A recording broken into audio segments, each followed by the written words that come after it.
Here we are with another video with some tips and tricks to help you maximize your experience with your QuietKat e-bike. A really common question we get is how steep of hills can your QuietKat climb up? And the answer is, as steep a hill as you're willing to ride up. The QuietKat bikes come equipped with powerful motors and are geared to go up and down hills. Designed here in Colorado, QuietKat bikes are built for climbing mountains.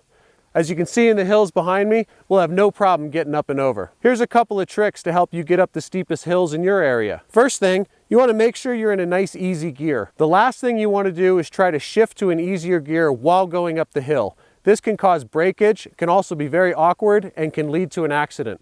So make sure, as we're coming in approaching the hill, we shift into an easy gear first, and then put the power down to get up to the top of the hill. As you're going up, make sure you keep pedaling, and you can even press the thumb throttle to give you a little extra oomph to get up to the top of the hill. Remember, don't stop pedaling until you've reached the top.